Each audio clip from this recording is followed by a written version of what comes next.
నమస్కారం, welcome to Suman TV. నేను గీతాంజలి. ఇవాళ మనతో పాటు ఒక ప్రత్యేక అతిథి ఉన్నారండి. వారు అమ్మవారి ఉపాసకురాలు, ప్రముఖ ఆధ్యాత్మికవేత్త అరుణా పేరి గారు. చాలా మందికి తెలిసే ఉంటుంది. అమ్మవారి ఉపాసనలో ప్రత్యేకించి శ్రీ విద్య ఉపాసన చేస్తుంటారు వారు. ఇంకా చెప్పాలంటే లలితా పరివార్ అనేటువంటి ఒక సంఘాన్ని ఆవిడ నడిపిస్తూ ఉన్నారు. ఎంతో మంది మహిళలు ప్రతినిత్యం లలిత పారాయణం చేస్తూ ఉంటారు. ప్రత్యేకించి వారికి గిన్నీస్ రికార్డు కూడా ఉందండి విష్ణు సహస్రనామం పట్ల. అయితే ఆ వివరాలు కూడా తెలుసుకుందాం. వారు రాయ్పూర్ నుంచి వచ్చారు మన కోసం. అమ్మవారి గురించి వారి మాటల్లో వినాలని నాకు అనిపించింది, మీకు కూడా వినిపించాలనుకున్నాను. ఇంకా ఆలస్యం ఎందుకు, మాట్లాడేద్దాం అరుణా పేరి అమ్మతో. అమ్మ నమస్కారం. శ్రీమాత్రే నమః అమ్మ. శ్రీమాత్రే నమః. ఎలా ఉన్నారు? బాగున్నానమ్మా. చాలా చాలా సంతోషం. అమ్మవారు మా కోసం రాయ్పూర్ నుంచి వచ్చారు. తల్లి శ్రీమాత్రే చాలా సంతోషం. చూడగానే నాకు ఆ భావన కలిగిందమ్మా. అంటే ఆ పాజిటివ్ ఎనర్జీ అంటారు కదా, మీ దగ్గర ఉన్న ఇప్పుడు కూడా నాకు అదే ప్రశాంతత. అమ్మ దగ్గర ఉంటే ఎంత రిలాక్స్డ్ గా ఉంటానో అలా అనిపిస్తుంది. చాలా సంతోషం. మీరు అసలు అంత దూరం నుంచి నా కోసం వచ్చారంటే నా జన్మ ధన్యం అయింది అంతే. మీ మాటలు ఇలా వినడం. నేను వీడియోస్ లో మీ మాటలు వినేదాన్ని, ఎంత చక్కగా చెప్తున్నారో అని అలా సంప్రదించడం, మీరు ఓకే అని చెప్పడం, అంత దూరం ప్రయాణించి మా కోసం రావడం అనేది మా అదృష్టంగా భావిస్తూ, ముందుగా మీ గురించి చెప్పండి ప్రేక్షకులు, కొంతమంది తెలియని వాళ్ళకి. అందరికీ శ్రీమాత్రే నమః. అందరికంటే ముందు సుమన్ టీవీ ప్రేక్షకులందరికీ కూడా నా హృదయపూర్వక నమస్కారములు, ధన్యవాదములు. చూడండి అమ్మా, నా జర్నీ ఎలా అంటే, నాకు 16 ఇయర్స్లో మ్యారేజ్ అయిందమ్మా. 10th క్లాస్ పాస్ అయిన వెంటనే మ్యారేజ్ అయింది. ఓకే. సో మ్యారేజ్ అయ్యి చిన్న పల్లెటూరు, చాలా చిన్న పల్లెటూరు ఆంధ్రప్రదేశ్లో, అమలాపురం దగ్గర. అక్కడ నుంచి జస్ట్ డైరెక్ట్గా ఇక్కడికి మేము ఛత్తీస్గఢ్ రాయ్పూర్ రావడము. అంటే సార్ ఉద్యోగరీత్యా వెళ్ళిపోయారా? ఉద్యోగరీత్యానమ్మా. సో దాని తర్వాత మళ్ళీ వెంటనే అంటే 17 ఇయర్స్కి మా పెద్ద పాప, మళ్ళీ 19 ఇయర్స్కి మా చిన్న పాప. ఇద్దరు బంగారు తల్లులు నాకు. సో అలాగా స్టార్ట్ అయ్యి మ్యారేజ్ అయిన తర్వాత ఈ నార్త్ సైడ్ రావడం జరిగిందమ్మా. దాని తర్వాత మెల్లిగా ఇల్లు, పిల్లలు ఇవన్నీ. మీరు ఉద్యోగం చేసేవారా? నేను ఎందుకంటే ఓన్లీ 10th క్లాసే కదా నేను. ఆ టైంలో మా పెద్ద పాప, ఇక్కడ ఒక విషయం చెప్పాలి మీకు. మా పెద్ద పాప నేను ప్రెగ్నెంట్ అని తెలిసే ముందు చాలా భయంతో, బాధతో ఉండేదాన్ని. ఎందుకంటే ఒకటి తెలుగు, మన ఆంధ్ర అంటే తెలుగు, హిందీ దేశానికి వచ్చాను, హిందీ భాష రాదు, కొత్త వాళ్ళు, చిన్న పిల్లని, 16 ఏళ్ళు అంటే చాలా చిన్నదాన్ని, తెలియదు కదా. ఏమీ తెలియని ఆ టైంలో నాకు లోపలే ఉండేదాన్ని, బయటకు కూడా వెళ్ళేదాన్ని కదా. ఏం మాట్లాడతాను, మా భాష రానప్పుడు ఏం మాట్లాడతాను, ఒక భయంగా ఇంట్లో ఉండేదాన్ని. పాప మా వారు ఎంత సిన్సియర్ అంటే, మార్నింగ్ 9కి వెళ్ళి రాత్రి 8-9 వచ్చేవారు ఇంటికి. అంత స్ట్రిక్ట్ జాబులు ఉండేవి ఆ టైంలో. ఒక్కతిని అలాగే ఇంట్లో ఉండి ఏం చేయాలని చాలాసార్లు బాధపడిన రోజులు కూడా ఉండేవి. కానీ అమ్మవారి యొక్క అనుగ్రహం వలన ఎప్పుడైతే ఒక 3-4 మంత్స్ తర్వాత నేను ప్రెగ్నెంట్ అని తెలిసిందో, ఆ రోజు నుంచి నాకు ఒక లోపల నుంచి లైఫ్ అంటే ఏమిటి, ఇదేనా ఆనందం అంటే, నేను ఒక తల్లిని కాబోతున్నాను అని ఆ రోజు నుంచి నాకు నాలో చేంజెస్ కనిపించింది. అప్పటి నుంచి నేను కాస్త నెమ్మదిగా బయటకు రావడం, అందరితో మాట్లాడడము, హిందీ నేర్చుకోవడము, ఇదంతా అప్పటి నుంచి స్టార్ట్ చేశాను. అది ఆ అమ్మవారి యొక్క ఇచ్చిన అనుగ్రహము, ఒక శక్తి స్వరూపం నాలో ఉంది అని నేను ధైర్యం చేయడం మొదలుపెట్టాను. అలా అనమాట అమ్మవారు. నిజంగా అంటే మనం ఎటు దిక్కుతోచిన స్థితిలో ఉండిపోతే ఆవిడే మనల్ని కాపాడుతుంది. మీరు ఎప్పటి నుంచి అమ్మవారి ఉపాసన ప్రారంభించింది, శ్రీ విద్య ఉపాసన ప్రత్యేకంగా? యాక్చువల్లీ శ్రీ విద్య ఉపాసన అంటే దానికి ముందు నేను శివుడు భక్తురాలనమ్మా. నేను చాలా, శివుడు అంటే చాలా ప్రాణము, చాలా ఎక్కువ పూజలు చేసేదాన్ని. 2012లో నేను కైలాస మానసరోవర్ వెళ్ళాను. అది కూడా అది ఒక వేరే మనం వీడియో చేద్దామమ్మా. చాలా అందరికీ తెలిసే, అందరికీ అర్థమయ్యి, దాంట్లో చాలా విషయాలు, చాలా మెసేజెస్ ఉన్నాయి. అది మనం ఎప్పుడైనా ఇంకోటి వేరే చేద్దాము. చిన్న టాపిక్ కాదు అది, పెద్ద టాపిక్. తప్పకుండా. ఆ కైలాస మానసరోవర్ వెళ్ళిన తర్వాత, నేను వచ్చిన తర్వాత నాలో ఒక చెప్పలేని ఒక రకమైన చేంజ్ కనిపించింది. ఒక ఆదేశం వినిపించింది నాకు అక్కడ కైలాసంలో. ఏదో నాకు శివుడు చెప్తున్నాడు నాతోటి. అది నేను అక్కడ అర్థం చేసుకోలేకపోయాను. కానీ ఇంటికి వచ్చిన తర్వాత దాన్ని నేను రీకలెక్ట్ చేసుకుంటే నాకు ఒక భావన కలిగింది. శివుడు నాతో అంటున్నారు, ఇప్పటి వరకు నా పూజలు చేస్తున్నావు, నన్ను పట్టుకున్నావు, ఇటు పైన నువ్వు అమ్మను పట్టుకో, అన్ని అన్నట్టుగా నాకు ఆ ఫీలింగ్ కనిపించింది.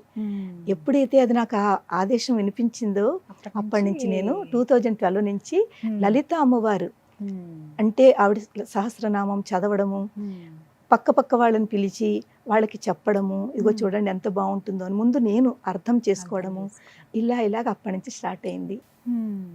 దాని తర్వాత అలా జర్నీ జరుగుతోంది. 2017లో మళ్ళీ అగైన్ అమ్మవారి యొక్క ఆదేశం వల్ల చాలా మందికి లలితా సహస్రం నేర్పాలి అంటే మన సమాజానికి మనం ఏదో ఒకటి మంచిది చెయ్యాలి, మన ధర్మాన్ని నిలబెట్టాలి. అందరూ లలితా సహస్రం అది అంటే చాలా భయపడతారు, చదివితే ఇలా అవుతుంది అలా అవుతుందని చాలా ఆ టైంలో ఇంకా భయపడేవారు. ఇప్పుడుకొస్తే పర్వాలేదు కానీ ఆ భయం అందరిలోంచి తీసేయాలి, దాని యొక్క ఇంపార్టెన్స్ అందరికీ చెప్పాలి, అమ్మవారి యొక్క తత్వం అందరికీ అర్థం చేసేటట్లు చెయ్యాలి అని ఒక ఆ అమ్మవారి మీద ఉన్న ప్రేమ, అమ్మవారి మీద ఉన్న నమ్మకంతో నేను ఆ రాయ్పూర్లోనే కొంతమంది ఇళ్ళకి వెళ్ళి అమ్మ మాకు లలితా సహస్రం నేర్పుతానమ్మా, నేర్చుకోండి అని స్టార్ట్ చేయడం జరిగింది. అలా అడిగేవారు? నేను అక్కడ తెలుగు వాళ్ళు ఉన్నారమ్మా? మరి కొంతమంది ఉండేవారు, ఇప్పుడు ఎక్కువ అయ్యారు కానీ ఉన్నారు కొంతమంది. మన ఇక్కడలా కాదు, ఉంటారు కొంతమంది. హిందీ వాళ్ళు ఎక్కువ, తెలుగు వాళ్ళు తక్కువ. వాళ్ళు నేర్చుకుంటున్నారా? ఎవరికైనా హిందీ వాళ్ళకి నేర్పించారా? హిందీ వాళ్ళు కూడా ఇప్పుడు నేర్చుకుంటున్నారు, చాలా మంది ఉన్నారు. ఇప్పుడు ఎంతమంది మొత్తం? ఇప్పుడు మీరు ఒక మాట లలితా పరివారాన్ని స్టార్ట్ చేశారు, ఎప్పుడు ప్రారంభించారు? లలితా పరివార్ అన్నది 2012 నుంచి మామూలుగా అమ్మవారి ఉపాసనలో ఉంటూనే 2017లో లలితా పారాయణ మండలి, అప్పుడు మేము ఓన్లీ పారాయణకే ఫోకస్ చేసేదాము. పారాయణ చేసుకుందాము, అందరికీ నేర్పుతాము అని చెప్పి పారాయణ మండలిని పెట్టుకున్నాము. పెట్టుకుని ముందు ఒక 5గురితో స్టార్ట్ చేశాను. 5గురల్లా 10 మంది, 10 20 అలాగా లోకల్ వాళ్ళందరూ జాయిన్ అయ్యారు.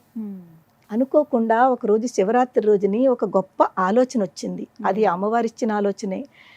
మనకి మెల్లిగా ఇంతమంది కలెక్ట్ అవుతున్నారు కదా, ఇంకా చాలా మందిని కనెక్ట్ చేసుకుంటూ 1,000,000 లలితా సహస్రనామ పారాయణ చేస్తే ఎలా ఉంటుంది అది. అసలు ఆ టైంలో అంటే 2017లో ఆలోచన రావడమే చాలా గొప్ప. అది కూడా నార్త్లో, అక్కడ తెలుగు వాళ్ళు తక్కువ అలాంటి చోట. కానీ ఆలోచన వచ్చింది, నేను అందరికీ చెప్పాను. ఇంకా అందరినీ కలెక్ట్ చేసుకుంటూ అందరికీ నేర్పుతూ, ఎవరైతే భయపడుతున్నారో వాళ్ళందరికీ భయపడొద్దమ్మా అని చెప్పి, ఇదిగో చూడండి ఎంత చక్కగా ఉంటుంది, నేను నేర్పుతాను, మీకు తప్పులు లేకుండా నేర్పుతానని ముందుకు వెళుతూ, అలాగే ఇంకా టీం నాతో పాటుగా ఇంకా చాలామంది వచ్చి అలా చేసి అప్పుడు లలితా పరివార్ అని, ఎందుకంటే పరివార్ అంటే మనకి ఫ్యామిలీ, కుటుంబం.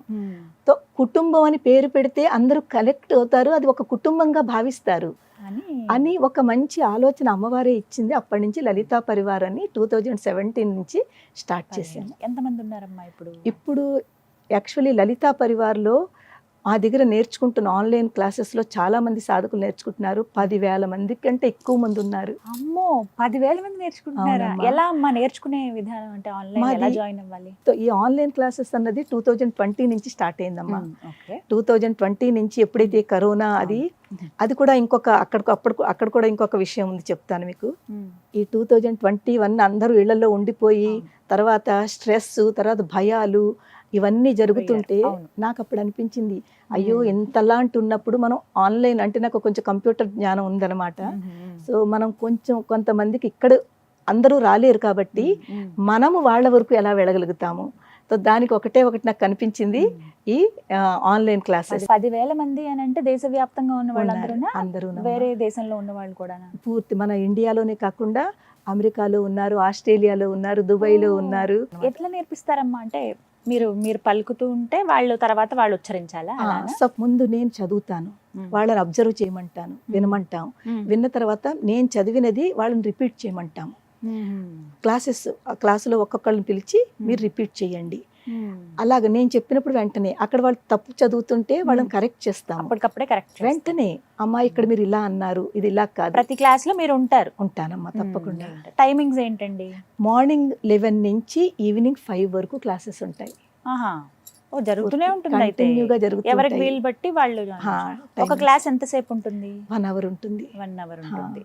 దీనికి పద్ధతి ఏంటమ్మా, ఎలా జాయిన్ అవ్వాలి? ఈ లలితా సహస్రము, సౌందర్య లహరి, శివానంద లహరి, విష్ణు సహస్రము, భగవద్గీత, భాగవతము, అలాగే రామాయణము, ఇలాంటివి అన్నీ అన్నమాట. అంటే ఒక్కదాని మీదే కాకుండా అందరూ, కొంతమందికి రామాయణం అంటే ఇష్టం, కొంతమందికి భగవద్గీత అంటే ఇష్టము, కొంతమందికి విష్ణు సహస్రం అంటే ఇష్టము. అంటే మీరేంటి లింక్ ఇస్తారా వాళ్ళకి? వాట్సాప్ గ్రూప్ క్రియేట్ చేస్తామమ్మా. వాట్సాప్ గ్రూప్లో క్రియేట్ చేసి ఎవరైతే ఇంట్రెస్ట్ ఉన్నారో ఆ లింకు కొంతమందికి పంపిస్తాము. ఆ కొంతమంది అందులో రాస్తాం అనమాట, ఎవరైతే ఇంట్రెస్ట్గా ఉన్నారో ఈ లింక్ ద్వారా జాయిన్ అవ్వండి అని. మీరు మాకు ఇస్తారా మరి? నేను స్క్రీన్ మీద వేయినా? తప్పకుండా మరి ఎక్కువ మంది వస్తే పర్వాలేదా? తప్పకుండానమ్మా, నేర్పిస్తారా? తప్పకుండా. మీకు అంత ఓపిక ఇచ్చింది అమ్మవారు తప్పకుండా కాబట్టి నేను కూడా స్క్రీన్ మీద మీరు చెప్పిన వాట్సాప్ నెంబర్ ప్లస్ ఆ లింక్ కానీ తప్పకుండా. ఏదైనా నేను స్క్రీన్ మీద వేస్తాను. ఎవరికైతే ఆసక్తి ఉందో వాళ్ళు చక్కగా నేర్చుకోవచ్చండి. అరుణ పేరి గారు దగ్గరుండి మరి నేర్పిస్తారు ఆన్లైన్లో. అది కూడా మీరు దేశంలో ఎక్కడున్నా పర్వాలేదు, ప్రపంచవ్యాప్తంగా ఎక్కడున్నా కూడా మీకు ఆసక్తి ఉంది అని అంటే చాలు మీరు ఒకసారి కాంటాక్ట్ చేయండి. ఓకేనా? అమ్మవారు మీ పట్ల చూపించినటువంటి అనుగ్రహం గురించి తెలుసుకోవాలనుకుంటున్నాను నేను. నిజం చెప్పాలంటేనమ్మా ప్రతి క్షణము ఆవిడ అనుగ్రహం ఉంటుందని భావిస్తాను నేను.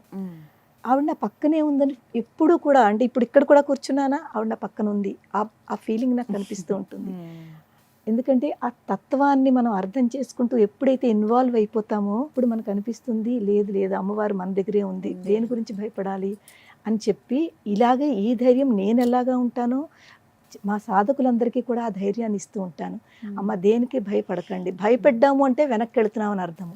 భయం లేకుండా అది కష్టమైనా నష్టమైనా మీరు దాన్ని ఎందుకు చెయ్యలేము, ఎందుకు అవ్వదు, ఈ ఒక ఆలోచన పెట్టుకుని ముందుకు వెళ్ళండి అని. అలాగే సాధకులు అలా వాళ్ళు ఫాలో అవుతూ ఉంటారు, వాళ్ళు దాన్ని చేస్తూ ఉంటారు. చాలామందిలో ఎంత చేంజెస్ ఉన్నాయోనమ్మా సాధకుల్లోనూ. వాళ్ళ యొక్క పర్సనల్గా జాయిన్ అవ్వకముందు వాళ్ళు ఎలా ఉన్నారో క్లాసెస్, జాయిన్ అయిన తర్వాత ఇప్పుడు వాళ్ళు నేర్చుకున్న తర్వాత ఆ ధైర్యము ఆ శక్తి వాళ్ళంతటి వాళ్ళు చెప్పి ఆశ్చర్యపోతూ ఉంటారు. వీటికి డబ్బులు ఏమైనా కట్టాలమ్మా? లేదమ్మా, అన్ని ఫ్రీ క్లాసెస్, అంతా ఫ్రీ ఆఫ్ కాస్ట్ అనమాట. ₹1 డబ్బు తీసుకోం మేము. టైం ఒక్కటే వాళ్ళు వెచ్చించాలి. అవునమ్మా, ఆసక్తి ఉండాలి, అమ్మ మీద అభిమానం ఉండాలి. అవునమ్మా. చాలా సంతోషం.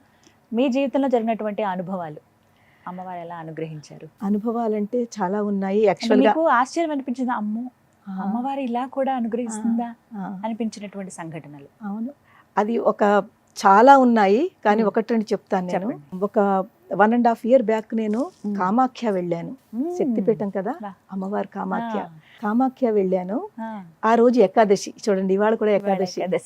ఆ రోజు ఏకాదశి ట్రైన్ జర్నీ అనమాట. రోజంతా ఉపవాసం ఉంటాను. సాయంత్రానికి చేరుకున్నాను అక్కడికి. చేరుకున్న తర్వాత రూమ్కి వెళ్ళి ఫ్రెష్ అయ్యి బయట ఏదైనా పళ్ళు పాలు దొరుకుతాయేమో అని చెప్పి బయటకు వచ్చాను. వచ్చేసరికి అక్కడ నాకు హోటల్స్లు పాలులు అవి నాకు కనిపించలేదు. ఈ అమూల్ ప్యాకెట్స్ ఉంటాయి కదా పాల బాక్స్, అది 2 తీసుకున్నాను. తీసుకుని ఎందుకో తెలియదు నాకు అప్పటికప్పుడు నాకు అది తాగాలని అనిపించలేదు. తీసుకున్నాను. పోన్లే ఒకసారి అమ్మవారు దర్శనం 2వ రోజు మార్నింగ్ ఉండాలి, స్పర్శ దర్శనం. అది టికెట్ తీసుకుని వెళ్ళాలి, ఇలా డైరెక్ట్ వెళ్ళడానికి లేదు. సో కనీసం లోపల ప్రాంగణంలోకి వెళదాము, బయట నుంచి అమ్మవారిని అలా దర్శనం చేసుకుని అక్కడ కాసేపు ధ్యానము జపం చేసుకుని మనం అప్పుడు తర్వాత తీసుకుందామని ఆ 2 అలా పట్టుకున్నాను. లోపల ప్రాంగణంలోకి వెళ్ళాను. వెళ్ళేసరికి అవన్నీ ఇటు అటు, ఎందుకంటే ఎంత అద్భుతమో కదా కామాఖ్య అమ్మవారు. అదృష్టం ఉంటేనే కానీ అక్కడ అడుగు పెట్టమంటారా? కరెక్ట్ అమ్మా, నిజంగానే. సో ఎప్పుడైతే లోపల ప్రాంగణంలో అడుగు పెట్టానో చెప్పలేనంత ఒక ఆనందం అమ్మా. ఎంత ఆనందం అంటే నేను అసలు అంతా మర్చిపోయాను అనమాట, నేను ఇక్కడ ఉన్నాను అని ఒక మహా ఆనందము. అలా ఉంటుండగా ఒక 8-9 ఏళ్ల ఒక పిల్లాడు, చిన్న పిల్లాడు, చాలా చక్కగా ముద్దుగా ఉన్నాడు. ఆ పిల్లాడు వచ్చి అమ్మ భూక్ లగరే కుచ్ దేదు అన్నాడు. హిందీ వాళ్ళు కదా, భూక్ లగరే కుచ్ దేదు అన్నాడు. ఆ పిల్లాడికి నేను డబ్బులు ఇయ్యనా లేకపోతే ఏమి ఇయ్యను ఒక్క సెకండ్ ఆలోచించాను. డబ్బులు ఇస్తే ఏమో ఏం చేస్తాడో అని చెప్పి నా దగ్గర పాలవి తీసుకున్నాను కదా, 2 ఉన్నాయి. ఒకటి ఆ బాబుకి ఇచ్చాను, ఒకటి నా దగ్గర ఉంది. అది చెప్పాను, బాబు నా దగ్గర మిల్క్ ప్యాకెట్ ఉంది తీసుకుంటామంటే, హాజీ తీసుకుంటాను లేలుంగా అన్నాడు. ఆ బాబుకి ఇచ్చాను.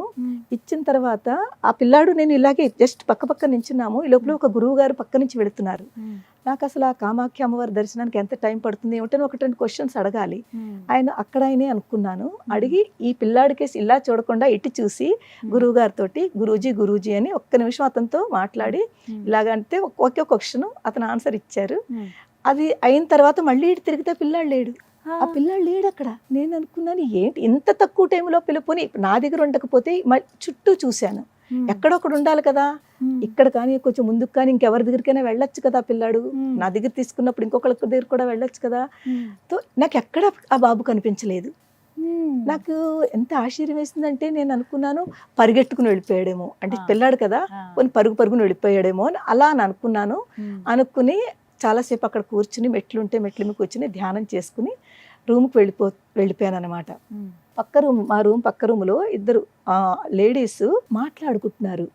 నేను జస్ట్ అక్కడ క్రాస్ అవుతున్నాను ఆ రూము. వాళ్ళు మాట్లాడుకుంటుంటే, తెలుగు వాళ్ళే అనమాట, మాట్లాడుకుంటుంటే వింటున్నాను అనమాట. వాళ్ళు ఏం మాట్లాడుకుంటున్నారు, అమ్మ మీకు తెలుసా ఇక్కడ కామాఖ్య అమ్మవారు ఎవరి మీదైతే భక్తి ఉంటుందో, ఎవరైతే అమ్మవారి యొక్క ఉపాసన చేస్తారో వాళ్ళకి ఏదో ఒక రూపంలో ఆవిడ మాట్లాడుతుంది, కనిపిస్తుంది అని వాళ్ళిద్దరూ ఒకళ్ళొకళ్ళు మాట్లాడుకుంటున్నారు. నా చెవుల్లో పడ్డాయి చూడండి. అదే టైం నేను వెళ్ళడము, ఆ మాట నా చెవుల్లో పడ్డము, నాకు ఒకసారి స్టన్ అయిపోయాను. నించుని నేను సరిగ్గా అర్థం చేసుకోలేకపోయాను. నేను వాళ్ళ దగ్గరికి వెళ్ళి, అమ్మ మీరు ఏం చెప్తున్నారు ఇప్పుడు చెప్పండి అంటే, అప్పుడు చెప్పారు, అవునమ్మా ఇక్కడ ఒక ప్రత్యేకత ఉంది. కామాఖ్య అమ్మవారు ఏదో ఒక రూపంలో ఇక్కడ వచ్చి ఎవరైతే భక్తులు వాళ్ళతో అప్పుడప్పుడు కనిపిస్తుంది, వాళ్ళతో మాట్లాడుతుంది. అది ఎంతో మందికి జరిగింది అని చెప్పారు. అప్పుడు ఒక్కసారి నేను రీకలెక్ట్ చేసుకున్నాను. నేను అనుకున్నాను, ఆ పిల్లాడు వచ్చాడు, చూడడానికి ఎంత బాగున్నాడో. వెంటనే మళ్ళీ చూస్తే ఆ పిల్లాడు కనిపించలేదు. అమ్మా నువ్వు ఈ రూపంలో నా దగ్గరకు వచ్చి పాలు అడిగి మరీ తీసుకున్నావు అంటే మీరు ఒక్కసారి ఆలోచించండి. ఆ యొక్క భావన అది నేను నా గూస్ బంప్స్ వచ్చాయి అనమాట. నేను ఈ విషయం వాళ్ళకి చెప్పాను. అమ్మ నాకు ఇప్పుడే కొంచెం ముందు ఇలా జరిగింది, అది నిజంగా అంటే ఇది అమ్మవారనే అనుకోవాలంటే వాళ్ళు ఆశ్చర్యపోయారు. అమ్మ మీకు తెలియదా ఈ విషయం అని. నిజంగా నాకు తెలియదు ఆ విషయం. అంటే అక్కడికి వెళ్ళిన తర్వాత ఇలా జరుగుతుంది, అమ్మవారు వస్తుందన్న విషయం నాకు నిజంగా తెలియదు. నాకు తెలియదమ్మా ఈ విషయం అంటే. మీకు తెలియదు, కానీ మీరు ఎంత అదృష్టవంతురాలో, అమ్మవారే ఆ పిల్లాడి రూపంలో మీ దగ్గరికి వచ్చి మీ దగ్గర నైవేద్యం, అది కూడా దాని వెనకాల ఇంకొక తత్వం ఉంది. రోజు పూజ చేసుకుంటాం కదా, అంటే నాకు మార్నింగ్ లేచిన వెంటనే ముందు బ్రష్ చేసుకుని స్నానం అన్నీ చేసి ముందు పూజ రూమ్లోకి వెళ్తాను. ఇంకేమి ముట్టుకోను. ముందు అమ్మవారికి నైవేద్యం ఏది ఉంటే అది, పాలు పంచదార ఏది ఉంటే అది నైవేద్యం పెట్టి దాని తర్వాతే స్వీకరిస్తాను. కానీ అప్పుడు నేను పాలు తీసుకుని వెంటనే నిజంగా పొద్దు నుంచి జర్నీ చేశాను, తాగొచ్చు కదా, నేను తీసుకోలేదు, నా చేతిలోనే ఉంచేసాను. ఒక్కసారి అవన్నీ ఆలోచించుకుంటే అమ్మవారు చేతిలో పెట్టిన తర్వాత మళ్ళీ రూమ్కి వచ్చి అది నా దగ్గర ఉంది అంటే అమ్మవారు ఈ దర్శనం నాకు ఇచ్చి నా దగ్గర, నేను ఆ రోజు పెట్టలేదు కదా నైవేద్యం, అమ్మవారు అది నైవేద్యం రూపంలో తీసుకుంది, అడిగి మరీ తీసుకుంది. అంటే చెప్పండి, నిజంగా అమ్మవారు యొక్క ఉన్నారు అని ఒక మహా నిదర్శనం. ఖచ్చితంగా అంటే మీరు చెప్పేటప్పుడు కూడా భావన చాలా ఇలా అనుభవాలు ఉంటాయి కదా, అంటే ఏదో ఒక రూపంలో కనపడతారు. నిజంగా మేము అయోధ్య వెళ్ళినప్పుడు కూడా, అంటే మా అనుభవం ఇది, అయోధ్య అప్పుడే మాకు అసలు కొత్త ఆ ప్రాంతం, షూటింగ్ అని టీంతో పాటే వెళ్ళాం. మేము వెళ్ళాల్సిన సత్రం ఒకటి ఉంది, ఒక గురువు గారు తెలిసింది. వెతుక్కుంటూ వెళ్ళాం. ఎవరు చెప్తారు, ఎవరు అంత చెప్పేవాళ్ళు ఉండరు. ఎక్కడి నుంచి వచ్చాడో ఒక బాబు సైకిల్ మీద వచ్చాడు. మీరు దాని గురించి చెప్తున్నారు కదా, ఇలా రండి ఇలా వెళ్దాము అని చెప్పి తీసుకెళ్ళాడు. తర్వాత మళ్ళీ అబ్బాయి కూడా కనిపించలేదు చూడండి. అంటే ఇలా జరుగుతాయి అంతే, ఏదో ఒక రూపంలో వస్తారు అని అప్పుడు అనిపించింది. నేను నమ్మాను, చాలా గొప్ప నిదర్శనము. దాని తర్వాత రెండో రోజు మార్నింగ్ దర్శనం చాలా రష్ ఉండాలి ఆ రోజు. అంటే అది నిజంగా అమ్మవారి యొక్క అనుగ్రహమే అనుకుంటాను. లోపల కొంచెంసేపు కూర్చున్నాను, రెండు చేతులతోటి స్పర్శ దర్శనం చేసుకున్నాను. అంటే రెండు చేతులు అమ్మవారు తెలుసు కదా మీకు ఎలా ఉంటుందో కామాఖ్య, రెండు చేతులతోటి ఇలా పట్టుకుని అమ్మవారిని పూర్తి స్పర్శ దర్శనం చేసుకున్నాను. అంత రష్ ఉన్నా కూడా పూర్తిగా, అంటే ఇంకా అమ్మవారిలో ఇన్వాల్వ్ అయిపోయాను అనమాట. అంత ఆనందం అనిపించింది. మీరు చెప్తుంటే నాకు ఇప్పుడు అనిపిస్తుంది. అసలు అందరూ అంటారు అంతసేపు కాదు కదా, ఒక సెకండ్ కూడా అక్కడ ఉంచారు, తీసేస్తారు, నడవండి అని. కానీ అమ్మవారు కూర్చోబెట్టింది అక్కడ, నన్ను కొన్ని సెకండ్లు కూర్చోబెట్టింది. పూర్తి కళ్ళారా చూసుకున్నాను అమ్మవారిని. నిజంగా చాలా ఆనందం అనిపించింది. ఇలాంటివి ఇంకా ఎన్నో జరిగాయమ్మా. మీరు మొత్తం ఎన్ని శక్తి పీఠాలు సందర్శించారమ్మా? నేను ఇంచుమించుగా 18 మెయిన్ కదా, అష్టాదశ అంటాము, అందులో ఇంచుమించుగా 9 నేను దర్శనం చేసుకున్నాను. ఇంకా 52 ఉంటాయి కదా, అందులో ఇంకా చాలా ఉన్నాయి. ఒక 7-8 మళ్ళీ చేసుకున్నాను అనమాట, మిగిలిన దేవతలు. కానీ ఇందులో మనకి అష్టాదశంలో 9 శక్తిపీఠాలు, ఉజ్జయిని మహాకాళి, తర్వాత కలకత్తా, తర్వాత మన ఈ కామాఖ్య అమ్మవారు, కాశీలో విశాలాక్షి, అలాగే మన శ్రీశైలం బ్రహ్మరాంబిక, తర్వాత వింధ్యవాసిని తెలుసు కదా మనకి కాశీ దగ్గర ఉంది, అలాగే మాంగళ్య గౌరి ప్రయాగ, మాంగళ్య గౌరి. మేము వెళ్ళింది మాంగళ్య గౌరి ఎలాగా దర్శనం ఉందని తెలుసును, కానీ గయా వెళ్తాం కదా మనం పిండ ప్రదానాలకి, అది చేసేసుకున్నాము, రిటర్న్ వచ్చేస్తున్నాము. ఏదో మర్చిపోయామని ఒకటి లోపల నుంచి ఏదో చెప్తోంది నాకు, కానీ నాకు గుర్తు రావట్లేదు, ఏం మర్చిపోయామో గుర్తు రావట్లేదు. లేట్ అయిపోయింది ఆ రోజు, మళ్ళీ రాత్రికి కాశీ వచ్చేయాలన్నమాట. ఆ హడావిడిలో మేము ఏదైతే బుక్ చేయించుకున్నామో అతను తొందర పెడుతున్నాడు, నడవండి నడవండి నడవండి అంటూను. ఆ హడావిడిలో ఈ మాంగళ్య గౌరి చూడలేదు. అసలు యాక్చువల్గా నిజంగా దాని గురించి నేను వెళ్ళింది అయితేను శక్తిపీఠం చూడాలి, చూడకుండా ఎలా వెళ్ళిపోతున్నాను. కానీ చాలా దూరం వచ్చేసిన తర్వాత నాకు రీకలెక్ట్ చేసుకున్నాను, ఏంటి లోపల నుంచి ఏదో వస్తోంది, అమ్మవారు నాకు ఏదో చెప్తోంది, ఏదో మర్చిపోయాను అని చెప్తోంది, అది గుర్తొచ్చేసింది. బాబు వెనక్కి నడు అన్నాను అతన్ని. నడు నాయన. ఏంటమ్మా చాలా దూరం ముందుకు వచ్చామంటే, బాబు నీకు ఎంత డబ్బైనా నేను ఇస్తాను, అక్కడ ఒక అమ్మవారు ఉంది మాంగళ్య గౌరి, నేను ఆవిడ దర్శనం చేసుకుంటానని బయలుదేరాను, కానీ చేసుకోకుండా నేను రిటర్న్ అవుతున్నాను, నన్ను అమ్మవారు పిలుస్తోంది, తీసుకెళ్ళండి అన్నాను. చాలా దూరం వెళ్ళినా నీకు ఎంతైనా ఇస్తాను డబ్బు, కానీ నన్ను తీసుకెళ్ళు, రాత్రి అయిపోయినా పర్వాలేదు అని. వెనక్కి వచ్చి అమ్మవారి యొక్క దర్శనం చేసుకున్నాను. అంటే పిలిపించుకుంది అమ్మవారు 100%. ఎంత నాకు అంటే బాధగా ఉంది, ఏదో సంథింగ్ అని తెలియటం లేదు, కానీ ఆఖరికి గుర్తొచ్చింది, వెనక్కి తీసుకొచ్చింది అమ్మవారు. నిజంగా ఎంత గొప్ప మాంగళ్య గౌరి అండి, చిన్న ఇలాగ ఉంటుంది, ఇలా దూరి వెళ్ళాలి, చూడలేదమ్మా, చూడాలి, చాలా బాగుంటుంది. ఎంత శక్తి అంటే ఆ లోపల మాతో, అంటే అది కూడా అదృష్టం ఉండాలమ్మా. ఇక్కడ ఇంకో విషయం తెలుసుకోవాలి, ఎవరైతే గాడిలో ఉన్నారో వాళ్ళకి అమ్మవారి గురించి అంతా చెప్తున్నాను, ఇలాగా మీరు మిస్ అవ్వకండి. వాళ్ళు ఇప్పటి వరకు వెళ్ళలేట, అటు సైడే ఉండి కూడా వెళ్ళలేదు. మీరు కూడా దర్శనం చేసుకోండి, చాలా అదృష్టం ఉన్నవాడే దర్శనం అవుతుంది అని. సో అందులో ఉన్న డ్రైవర్ ఏం చేశాడంటే, నేను మా వారు ఇద్దరం దర్శనం చేసేసుకున్నాము. మా వెనకాల వస్తున్నాడు అతను. ఎక్కడైతే చీకటి ఉంటుందమ్మా, చాలా చీకటి ఉంటుంది లోపల, చిన్న దీపం పెడతారు, అమ్మవారు ఆ దీపంతో చూపిస్తారు, అంతా చీకటి ఉంటుంది. అంటే ఏ భాగం పడింది అమ్మవారిది అక్కడ? మాంగళ్య గౌరి కదా, సో ఆ అమ్మవారి యొక్క ఈ భాగం పడిందని చెప్తారనమాట. సో ఎప్పుడైతే చీకటిని మనం భయపడతామో, అతను భయపడిపోయాడు. నేను లోపలికి రాను అంటాడు, నేను లోపలికి వెళ్ళిపోయాను, రానాయన అని పిలుస్తున్నాను, రానంటాడు. వెళ్ళిపోయాడు అతను, వెనక్కి రాలేదు అందులోకి. అమ్మవారి రూపం ఉంటుందా అండి మొత్తం? అక్కడ దేవుళ్ళు వేరే ఉంటారమ్మా, మనలాగా పూర్తి విగ్రహం ఉండదు. మీరు చూసారా, మనకి ముఖం అంతా కనిపిస్తుంది, ఫేస్ అంతా క్లియర్ గా కనిపిస్తుంది, కానీ ఇదంతా ఇలాగ కాళ్ళు చేతులు ఇలాగ మన విగ్రహాల్లా కాదు, అక్కడ విగ్రహాలు వేరుంటుంది. కానీ మహాశక్తి, ఆ ఫేస్ ఎప్పుడైతే చూస్తామో ఒక రకమైన శక్తి మనలో వైబ్రేషన్స్ వచ్చేస్తాయి, వెంటనే వచ్చేస్తాయి, మీకు తెలుస్తుంది. అందులో మీరు ఉపాసనలో ఉన్నారు కదా, తొందరగా అందుకోగలుగుతారు. గమ్మును అంటే వెంటనే పట్టుకుంటాయి. ఇలా నేను అమ్మవారిని చూసిన వెంటనే అందరికంటే ముందు నేను అసలు ఎక్కడికి వెళ్ళినా కూడా ముందు పాదదర్శనం చేసుకుంటాను. ఆ పాదదర్శనమే చాలా ఇంపార్టెంట్. ముందు పాదాలు కనిపించినా కనిపించిపోయినా ముందు నా కింద ముందు పాదదర్శనానికి నేను ముందు ప్రయత్నిస్తాను. పాదదర్శనం అప్పుడు అమ్మవారిది పైదంతాను. కానీ ఎంత అందమైన అమ్మవారమ్మ అంటే నేను నోటితో చెప్పలేను, అంత అందమైన అమ్మవారు, చాలా బాగుంటుంది. వాళ్ళు ఆరెంజ్ కలర్ తోటి వాళ్ళు దానికి ఇది చేస్తారనమాట, చాలా అందంగా అమ్మవారిని అలంకరిస్తారు, మంచి వస్తువులన్నీ పెట్టి. ఆ ఫేస్ ని మనం ఇప్పటికి కూడా నేను మర్చిపోలేను, అంత అందమైన ముఖము. అలాగే జరిగింది అనుభవాలు అనమాట. అమ్మవారు నిజంగా పిలిపించుకుంది, కాకపోతే మళ్ళీ వెళ్తానో వెళ్ళను మళ్ళీ అక్కడ, కానీ అమ్మవారు ఇలాంటివి ఎన్నో జరిగాయమ్మా, ఎన్నో జరిగాయి, ఎన్నో చిన్న చిన్న యాక్సిడెంట్లు అవుతూ ఏం అవ్వకుండా అమ్మవారు నన్ను సేవ్ చేసింది చాలాను. ఎందుకంటే నేను 4-wheeler డ్రైవ్ చేస్తాను అనమాట. అది చెప్పాలంటే మళ్ళీ దాని వెనకాలకి వెళ్ళాలి. మ్యారేజ్ కి ముందు నాకు అసలు ఏమీ రాదు, ఇప్పుడు ఏది అవసరమో తెలియదు, అన్ని నేర్చుకోవాలి. నేను అందరికి మా క్లాస్ లో కూడా ఇదే చెప్తాను, అమ్మ ప్రతి మనిషికి స్పెషల్ గా లేడీస్ కి అన్ని వచ్చి ఉండాలి, ఎప్పుడు ఎవరికి ఏ అవసరం ఉంటుందో. నేను సైక్లింగ్ నేర్చుకున్నాను మా మ్యారేజ్ అయ్యాకను, పడుతూ లేస్తూ దెబ్బలు కొట్టుకుంటూ సైక్లింగ్ నేర్చుకున్నాను. తర్వాత లూనా నేర్చుకున్నాను, ఆ లూనా నేర్చుకున్న తర్వాత మళ్ళీ యాక్టివా లాంటివి నేర్చుకుని 4-wheeler నేర్చుకుని ఎన్నోసార్లు యాక్సిడెంట్ అవుతూ కాపాడి. ఎందుకంటే అమ్మవారి స్మరణ ఎప్పుడు ఉంటుంది కదా, ఎప్పుడు స్మరించుకుంటూనే ఉంటారా 24 గంటలు? మీరు ఎప్పుడు స్మరించుకునేటువంటి మంత్రం గానీ శ్లోకం గానీ శ్రీమాత్రే నమః అంతేనా? అంటే ఎప్పుడు 24 గంటలు శ్రీమాత్రే నమః, అది అలా నడుస్తూనే ఉంటుంది. మీరు వీడియో ప్రారంభించినప్పుడు కూడా శ్రీమాత్రే నమః అంటూ చెబుతూ ఉంటారు. ఒక మాట అడగనా, అమ్మవారి పైన ఎప్పుడన్నా కోపం వచ్చిందా?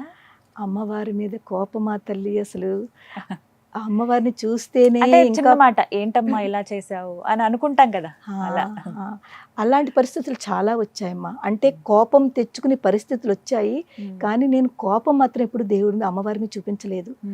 ఎందుకంటే మనం ఎప్పుడూ కూడా అమ్మవారు మనకి ఏమి ఇచ్చిందా, ఏం మనకి ఇప్పటి వరకు మనం ఎలా ఉన్నామో, ఈ స్థితిలో ఉన్నాము అంటే అంత చక్కటి జీవితం ఒక మానవ జన్మ ఇచ్చింది. మానవ జన్మలో అమ్మవారిని తలుచుకునే అదృష్టాన్ని ఇచ్చింది. దైవనామస్మరణ చేసుకునే అదృష్టాన్ని ఇచ్చింది. భక్తి మార్గం చూపిస్తోంది. అలాంటప్పుడు అమ్మవారి మీద కోపం మాత్రం ఎలా వస్తుంది? రాదు. కానీ అమ్మవారు ఎప్పుడైతే కష్టాలు వస్తాయో, ప్రతి మనిషికి కష్టాలు అనేది ఉంటాయమ్మా. స్ట్రగల్స్ లేని లైఫ్ ఎవరిది ఉండదు. స్ట్రగల్స్ రావాలి కూడానమ్మా. నేనైతే అందరికీ చెప్తాను, స్ట్రగల్స్ ఎప్పుడైతే వస్తున్నాయో ఆ స్ట్రగల్స్ నుంచి మనం చాలా నేర్చుకుంటాము. అవి ఫేస్ చేసే ధైర్యం వస్తుంది, ముందుకు వెళతాము. అందులో ఉన్న అవన్నీ మనం చాలా నేర్పుతుంది. ఆ స్ట్రగల్ మనకి ధైర్యాన్ని తీసుకొచ్చే వాటిగా మనకి నేర్పుతుంది. ఇప్పటి యంగర్ జనరేషన్ మరీ ముఖ్యంగా వారికి ఏం చెప్తారమ్మా మీరు? అమ్మ, ఈ రోజుల్లో ఉన్న యంగర్ జనరేషను వాళ్ళలో ఓరిమి తక్కువగా ఉందమ్మా, పేషెన్స్ తక్కువగా ఉంది. తర్వాత వాళ్ళలో స్ట్రెస్, డిప్రెషన్ ఇవన్నీ చాలా ఎక్కువ ఉంటున్నాయి. ఎందుకంటే వాళ్ళు వేరు వేరు అన్నీ ఇక్కడ పెట్టేసుకుంటూ ఉంటారు. అన్ని రకాలుగాను అన్ని ఆలోచనలు ఇక్కడ పెట్టేసుకుంటూ ఉంటారు. ఆ ఆలోచనలు తగ్గి మనకి కొంచెం మనం ఎప్పుడు ప్రశాంతత కావాలి. చిన్న పిల్లలైనా పెద్దవాళ్ళైనా ప్రశాంతత చాలా ఇంపార్టెంట్. ఆ ప్రశాంతత అన్నది స్పిరిచువాలిటీతోటే వస్తుందమ్మా. మనం ఏదో ఒక దేవుణ్ణి ఆ నామస్మరణ చేసుకుంటుంటే మన లోపల తప్పకుండా ప్రశాంతత వస్తుంది. తర్వాత ఏది అంటే ఈ ఆలోచనలు ప్రజెంట్లో ఉండడం ఒకటి చాలా ఇంపార్టెంట్, నేర్చుకోవాలి. ఈ రోజుల్లో ఉన్న వాళ్ళు ఎప్పుడు కూడా ఏం చేస్తుంటారంటే జరిగిపోయిన దాని గురించి ఎక్కువ ఆలోచిస్తుంటారు. అది నెగిటివ్ అయినా పాజిటివ్ అయినా, లేకపోతే జరగబోయేది ఫ్యూచర్ గురించి. ప్రజెంట్ మర్చిపోతున్నారు. ఎంతసేపు నిన్న నాకు అలా జరిగింది, మొన్న అలా అయ్యింది, నేను ఎందుకు ఇలా ఉన్నాను, నాకు ఎందుకు ఇలా జరిగింది, దాని గురించి ఆలోచిస్తూ ఇప్పుడు ఉన్న ప్రజెంట్ని పాడు చేసుకుంటున్నారు. ఇలాంటి వాళ్ళకి ప్రత్యేకంగా అమ్మవారు అసలు ఏం చెబుతోంది? అమ్మవారిని చూసి వీరేం నేర్చుకోవాలి? చాలా మంచి క్వశ్చన్ అడిగారమ్మా మీరు. ఎంత మంచి క్వశ్చన్ అంటే, ఈ రోజుల్లో వాళ్ళు అందరూ కూడా అమ్మవారిని చూసి ఇండిపెండెంట్గా ఉండడం నేర్చుకోవాలి. అది ఇండిపెండెంట్ అంటే ప్రతి దాంట్లోనూ సపోర్ట్ ఉండాలి. సపోర్ట్ వేరు, ఇండిపెండెంట్గా ఉండడం, డిపెండెన్సీ వేరు. సపోర్టు ఎప్పుడు ఎదరవాళ్ళకి తీసుకొచ్చును, కానీ మనంతట మనం ఇండిపెండెంట్గా ఉండడం నేర్చుకుంటే ఒకళ్ళ మీద డిపెండెన్సీ లేకపోతే మనం ఈజీగా మన పనులు చేసుకోవచ్చమ్మా. ఫర్ ఎగ్జాంపుల్, మా సర్కిల్లో ఉన్న వాళ్ళు పారాయణలు పెట్టుకుంటాం కదా, పారాయణకి రమ్మని పిలిస్తే అయ్యో మాకు బండి రాదు నడపడం, మేము ఎవరితోటే వెళ్ళాలి, ఎవరో వచ్చి తీసుకెళ్ళాలి, ఇలాంటి డిపెండెన్సీ. అందు గురించి చాలామంది ఇవన్నీ మిస్ అవుతున్నారు. అదే కనుక వాళ్ళు చక్కగా బండి నేర్చుకుని ఉండి వాళ్ళు ఇండిపెండెంట్గా ఉంటే వాళ్ళకి ఎవరి గురించి ఆలోచించక్కర్లేదు, చక్కగా వెళ్ళిపోవచ్చును. అలాగే పిల్లల్లో కూడా ఏ పనైనా ఇంకొకళ్ళ చేత చేయించుకుందాము, లేకపోతే ఎదరవాళ్ళ మీద డిపెండెన్సీ పెట్టుకుందాము, అదొకటి ఆలోచించకుండా మనది మనం చేసుకోవాలి, మన పనులు మనం చేసుకోవాలి. ఈవెన్ జెంట్స్కి కూడా, అంటే మగపిల్లలకు కూడా, ఓన్లీ ఆడపిల్లలకే కాదమ్మా, మగపిల్లలకు కూడా చిన్నప్పటి నుంచి ప్రతి పని నేర్పాలి. చాలా అవసరం అమ్మా. లేకపోతే ఒక వాళ్ళలో ఇప్పుడు చూడండి, ఇది నా పని కాదు, నేను చెయ్యను అన్న పిల్లలు కూడా ఉంటున్నారు. ఇది ఆడపిల్లలు చేసేది, ఇది మాది కాదు, అలా ఉండకూడదు. ప్రతి పని ఆడపిల్లలు చేసేది మగపిల్లలు ఈక్వల్గానే చెయ్యాలి. అది మాది కాదు అని కోరుకోదు. తర్వాత నాది నేను అనేది చాలా ఎక్కువ ఉందమ్మా ఈ రోజుల్లో పిల్లలు. ఆ నాది నేను అనే ఒక సెల్ఫిష్ అది తగ్గించుకుంటే చాలా చాలా వాళ్ళల్లో చాలా మంచి. అవన్నీ ఎలా తగ్గుతాయమ్మా? మనం ఏదైనా తెచ్చుకునేవి కాదు, కొనుక్కునేవి కాదు కదా ఇవన్నీ రావాలి. ఎక్కడో డబ్బులు పెట్టుకుని కొనుక్కుంటే రాదు, ఇక్కడి నుంచే వస్తాయమ్మా. ఎలా నేర్చుకోవాలమ్మా? ఎలా వస్తాయి మరి అవి? దానికి ఏంటంటే, మీరు చిన్నది మొదలు పెట్టండి. ఓన్లీ జస్ట్ మీరు ఏమి పని చేయకుండా ఒక 2 మినిట్స్, కనీసం 2 మినిట్స్ రోజు కళ్ళు మూసుకుని ఏదో ఒక దేవుణ్ణో నామస్మరణ చేసుకోండి. లేకపోతే అది కూడా కాదంటే కామ్గా కూర్చోండి. పూర్తి 24 గంటలో ఒక 2 మినిట్స్ మిమ్మల్ని మీరు టైం ఇచ్చుకోండి. ముందు నేను ఎవరు అది తెలుసుకోండి. నేను ఎవరు అని తెలుసుకుంటే ఈ నాది, నేను చేశాను అని ఈ సెల్ఫిష్ ఏదైతే ఉందో, ఈగో ఏదైతే ఉందో నెమ్మదిగా తగ్గిపోతుంది. ఇది నేను చేసింది కాదు, లోపల ఒక శక్తి ఉండి చేయిస్తోంది. ఆ శక్తి ఎవరు? అదే దేవత, అదే అమ్మవారు, అదే శివుడు, అదే హనుమంతుడు, ఏదనుకోండి. ఇది చేయిస్తోంది. ఇది చేయిస్తున్నప్పుడు మనము దాని మాట వింటే చాలమ్మా. ఈ రోజుల్లో జనరేషన్ వాళ్ళు చెప్పడం ఏంటి, నాకు అన్నీ తెలుసు, నాకు అన్నీ తెలుసు, కానీ యాక్సెప్ట్ చేయట్లేదు. అన్నీ తెలుసు అనుకుంటున్నారు, కానీ ఫోన్లే పెద్దవాళ్ళు ఏదో చెప్తున్నారు, వాళ్ళ మాట విందాము, తెలుసున్నా కూడా విందాము అని ఎప్పుడైతే వింటారో ఏమో తెలియదు ఎవరు ఏ మాటలో ఏ పాయింట్ మీకు హార్ట్కి పనికొస్తుందో, అంటే మీరు టచ్ చేస్తుందో ఆ పాయింట్ టచ్ చేస్తే ఒక బీజం అంటారు చూడండి, ఆ బీజం మీలో పడుతుంది. ఏ రకంగా పడిందో అన్నది తెలియదు, ఎవరి ద్వారానైనా పడచ్చు. అప్పుడు అది మీకు చక్కటి ఒక పాజిటివిటీ తీసుకొస్తుంది. మంచి సందేశం అమ్మ, ఇది చాలా మంది తెలుసుకోవాలి ఇప్పటి యువత. మరి అవునమ్మా, చాలా సంతోషం అసలు మీతో మాట్లాడడం. అలా ఇంకా అంటే బోర్ కొట్టకుండా ఉంటాయి చూసారా, కొన్ని వినే కొద్ది వినాలనిపించే అలా ఉంది మీ మాటలు. ఇందులో నా పర్సనల్ ఎక్స్పీరియన్స్ కూడా చెప్తే మా పిల్లల్లో కూడానమ్మా, అంటే వాళ్ళ గురించి చెప్పాను కదా, చాలా చిన్న వయసులోనే 2 పాపలు అని. నేను వాళ్ళని 3 years చిన్న పాప, 5 years పెద్ద పాప, ఆ టైంలో నేను స్టడీ స్టార్ట్ చేసేసాను. ఎందుకంటే నాకు చెప్పాను కదా, వాళ్ళిద్దరూ ఒక శక్తి రూపాలు. నాకు అమ్మవారు శ్యామలాదేవి, వారాహిదేవి ఎలాగో నాకు అమ్మవారు నాకు 2 శక్తుల్ని ఇచ్చి పంపించింది. నేను ఆ శక్తుల్ని ప్రొటెక్ట్ చేయడం, వాళ్ళని కాపాడడం నా బాధ్యత. నా ఒక తల్లిగా నేను వాళ్ళని బాగా చూసుకోవాలి, బాగా మంచి ఎడ్యుకేషన్ ఇవ్వాలి. ఎడ్యుకేషన్ ఇవ్వాలి అంటే నేను కూడా ఏదో చెయ్యాలి. అప్పుడు నేను ఒకటి అనుకున్నాను, ముందు నన్ను నేను ఎడ్యుకేట్ చేసుకోవాలి. నేను చదువుకుంటే కదా నేను వాళ్ళకి చదివించగలుగుతాను అని ముందు నేను తర్వాత 11th 12th అన్ని డిగ్రీ చదివాను, ఎంబీఏ చేశాను, అవన్నీ చేశాను. కానీ వాళ్ళ సపోర్ట్ వల్ల 3 years 5 years ఉన్నప్పుడే వాళ్ళని ఇంట్లో పెట్టి తాళం వేసి నేను వెళ్ళిపోయేదాన్ని. 2 పిల్లల్ని ఎవరు అలా చేస్తారు చెప్పండి? ఆ రోజు పరిస్థితులు అటువంటివి, ఎవరు ఉండేవారు కాదు. పాపం మా వారు ఎంత మార్నింగ్ వెళ్ళిపోయి రాత్రికి వచ్చేవారు. ఇంట్లో బోల్డ్ పనులు ఉంటాయి, ఆయన మీద డిపెండెన్సీ ఉంటే నేను చేయలేను, నేనే వెళ్ళేదాన్ని. పిల్లలు 2 తీసుకుని వెళ్ళడం కష్టము, 2 పిల్లల్ని ఎలా తీసుకుంటానో నడిపించడం కష్టము. ఏదో బిస్కెట్ పాలో ఏదో ఒకటి పెట్టేసి వెళ్ళిపోయేది తాళం వేసి. నేను వచ్చే వరకునమ్మా, మీరు చెప్తే నమ్మరు, అస్సలు ఒక కొట్టుకోవడం కానీ, దెబ్బలాట కానీ, ఏడవడం కానీ, ఏ నవ్వు ముఖంతో వాళ్ళు నేను వెళ్ళినప్పుడు ఉన్నారో, నేను వచ్చిన తర్వాత కూడా అదే నవ్వు ముఖంతో. అమ్మే చూసుకునేది ఆ టైంలో. నిజంగానమ్మా, ఆవిడే చూసుకునేది. చెప్పాను కదా, నేను ఆ టైంలో శివుడు చాలా ఎక్కువ భక్తితో ఉండేదాన్ని.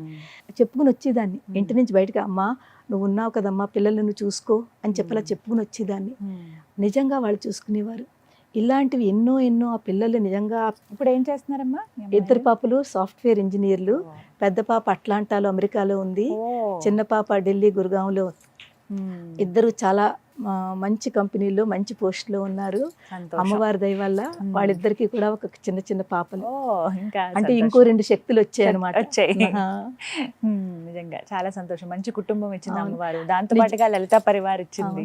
లలితా పరివార్ ఇచ్చింది. నిజం చెప్పాలంటేనమ్మా, మా కుటుంబాన్ని నేను ఆలోచించుకుంటే శివ కుటుంబం అని అనుకుంటూ ఉంటాను.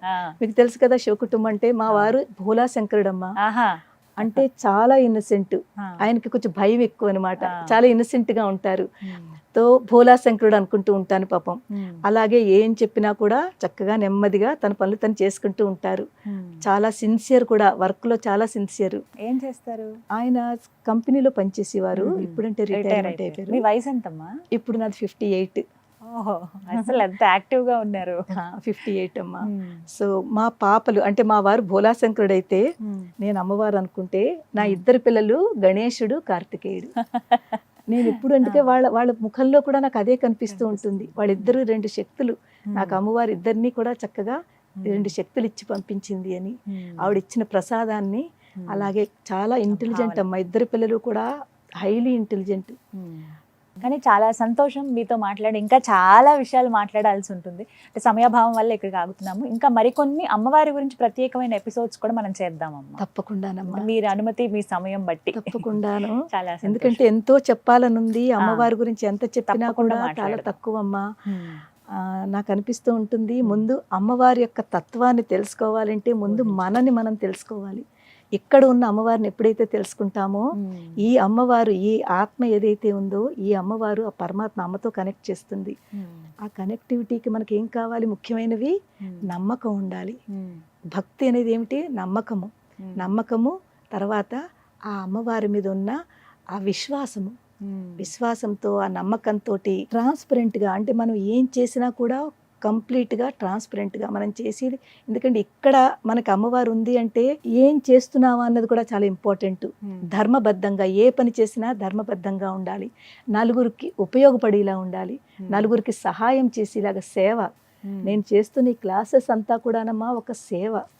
అంటే నా చేతిలో అమ్మవారు ఇస్తున్న కాస్త జ్ఞానం ఏదైతే ఇచ్చిందో ఆ జ్ఞానంలోది నేను 10 మందికి పంచుకుంటున్నాను.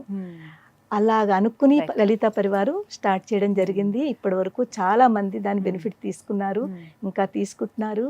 చాలా మందికి నేను వాళ్ళ ప్రాబ్లమ్స్ ఉంటే వాళ్ళకి హీలింగ్ చేస్తాను. అంటే అమ్మవారిని ఏదో ఒక నామం మంత్రం ఇచ్చి చాలా మందిలో ఆ చేంజెస్ కనిపించాయి. సమాజం అంతా బాగుండాలి, అందులో మనం బాగుండాలి. ఖచ్చితంగా నిజం అది ఆ మాట అయితే. చాలా చక్కగా వివరించారమ్మా. ధన్యవాదాలు. అంత దూరం నుంచి ఇక్కడ మీరు రావటము, ఇంత సమయం వెచ్చించడం, చాలా అమూల్యమైన విషయాలు చెప్పారు. దీనికి మా లలితా పరివార్లో మెంటర్స్ అమ్మ. అంటే నేను ముందు ఒక్కళ్ళనే స్టార్ట్ చేశాను, నాతోటే స్టార్ట్ అయింది లలితా పరివారు. ఒక 5గురితో స్టార్ట్ అయింది. 5గురితో స్టార్ట్ అయింది. మెల్లిమెల్లిగా ఈ ఆన్లైన్ క్లాసెస్ 15 మంది పిల్లలతోటి ముందు స్టార్ట్ చేశాను ఆన్లైన్ క్లాసెస్. దాని తర్వాత ఇప్పుడు చాలా మంది, అంటే వేలకు వేలు ఉన్నారు. ఇప్పుడు మా దగ్గర నేను ఒక్కతిని కాకుండా 15 మంది మెంటర్స్ నాతోటి ఉన్నారు. అంటే అందరికంటే ముందు వాడు ఫస్ట్ బ్యాచ్ అనమాట.